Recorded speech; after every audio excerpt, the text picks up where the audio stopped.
Declare हो गए हैं। महाराष्ट्र के साथ ही राजस्थान के भी जो 7 उपचुनाव होने हैं वो भी डिक्लेयर हो गए हैं। क्या हम तैयारियां? तो हरियाणा के साथ ही अपेक्षा कर रहे थे, लेकिन कोई बात नहीं, देर है दुरुस्त है। चुनाव तो घोषित होना ही था, कॉन्स्टिट्यूशनल जो है वो बाध्यता है।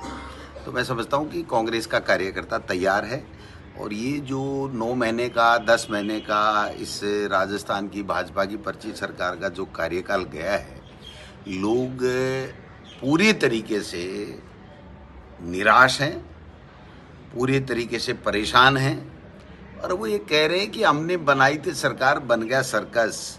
आए दिन हर ऑर्डर यूटर्न, आपस में झगड़े, मंत्रियों का पता नहीं कौन है, कैसे है, कहाँ से सरकार चल रही है, कहाँ से नहीं चल रही है।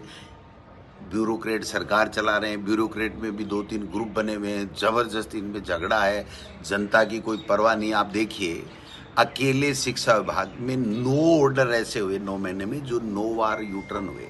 और आज तो आपने देखा होगा कि 1 घंटे में ही वापस, और कल आपने यूडीएच का देखा होगा, 1 घंटे में रात में ही वापस बदल गया। तो लोग कह रहे हैं कि हमने काम के लिए बनाया था, लेकिन ये शेर सपाटे की सरकार बन गई। मुख्यमंत्री जी अधिकारियों को लेकर के और विदेश भ्रमण पे हैं, कह रहे हैं हम इन्वेस्ट ला रहे हैं। तो कहाँ से ला रहे हैं, इनको पता ही नहीं इन्वेस्ट आता कहाँ से है, और ऐसे घूमने से इन्वेस्ट आता है। इनकी कोई मीटिंग तय नहीं है वहाँ पर, मुख्यमंत्री जी की किसी तरीके की कोई मीटिंग तय नहीं है। अधिकारियों के साथ फोटो खिंचा लिया, अपने हिंदुस्तान के लोग हैं उनके साथ फोटो खिंचा लिया। तो ये लोग देख रहे हैं, सारी चीज़ें, स्थिति जो है वो सब के सामने है। मैं ये कह सकता हूँ कि 7 उपचुनाव में भारतीय जनता पार्टी को 0 सीट मिलेगी। ये मैं आपके सामने आज कैमरे के सामने कह रहा हूँ। सर, ठीक है, उससे गलतियों से हम सबक लेंगे और ये यहाँ पर किसी तरह की कोई गलती नहीं रहे, ये सुनिश्चित करेंगे हम कार्यकर्ता और नेता सब मिलकर के इस बात को।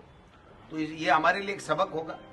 एक सर, अलायंस को लेकर भी चर्चा हो रही है, क्या वो अलायंस दिल्ली हाईकमान करता है। अगर हाईकमान हमें किसी भी तरीके का कोई अलायंस का फैसला बताएगा, निर्देश देगा, तो हम उसकी पालना करेंगे, नहीं तो हम सातों जगह चुनाव लड़ेंगे। भर्तियों को लेकर कैलेंडर दिल्ली हाईकमान करता है। अगर हाईकमान हमें किसी भी तरीके का कोई अलायंस का फैसला बताएगा, निर्देश देगा, तो हम उसकी पालना करेंगे, नहीं तो हम सातों जगह चुनाव लड़ेंगे। भर्तियों को लेकर कैलेंडर आज जारी करते हुए सरकार ने उसकी वाहवाही दी है। कैलेंडर देखिए, जारी करें, अच्छी बात है, लेकिन इस कैलेंडर पे कायम रहें, क्योंकि ये यूटर्न सरकार बन चुकी है। पर्ची सरकार के साथ साथ फिर सर्कस बना, अब यूटर्न सरकार बन रही है, तो कहीं यूटर्न नहीं ले लें।